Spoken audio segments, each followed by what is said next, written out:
আসসালামু আলাইকুম ওরহমতুল্লাহি ওবারাকাতুহু। প্রিয় বন্ধুরা, আশা করি আল্লাহ পাকের অশেষ মেহেরবানিতে আপনারা সকলেই ভালো আছেন। জান্নাত আখিরাতে আল্লাহ তাআলার প্রিয় বান্দাদের চিরস্থায়ী ঠিকানা।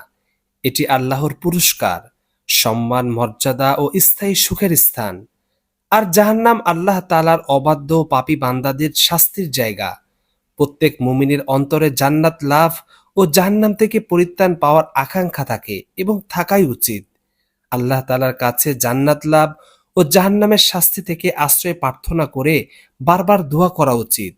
আল্লাহর সন্তুষ্ট লাভের মাধ্যমে আখিরাতে জাহান্নাম থেকে মুক্তি ও জান্নাত লাভই মানুষের চূড়ান্ত সফলতা।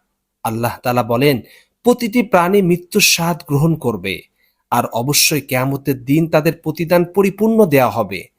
যাকে জাহান্নাম থেকে দূরে রাখা হবে এবং জান্নাতে প্রবেশ করানো হবে, সেই সফলকাম হবে। দুনিয়ার জীবন শুধু ধোঁকার সামগ্রী। মুমিনদের জন্য দুনিয়ার তেমন চাওয়া পাওয়া না থাকলেও পরকালীন জীবনের জান্নাত লাভ তাদের একমাত্র উদ্দেশ্য হয়ে থাকে। অর্থাৎ জান্নাত মুমিনের আকাঙ্ক্ষিত সর্বশেষ ঠিকানা। জান্নাত লাভের জন্য ঈমান ও আমলের পাশাপাশি দোয়ার শিক্ষা রয়েছে হাদিসে। কেননা আল্লাহ তাআলা বান্দার দোয়া কবুল করতে পছন্দ করেন।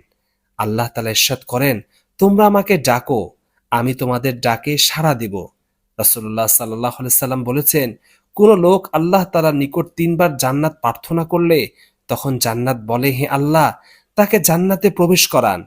আর কোন লোক ৩ বার জাহান্নাম থেকে পানা চাইলে জাহান্নাম তখন আল্লাহর নিকট বলে, হে আল্লাহ, তাকে জাহান্নাম থেকে মুক্তি দিন।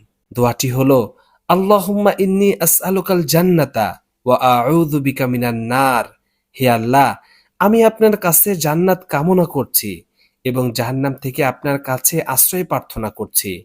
আল্লাহ তাআলা আমাদের সবাইকে জান্নাত নসিব করুন এবং জাহান্নাম থেকে হেফাজত করুন। আমিন।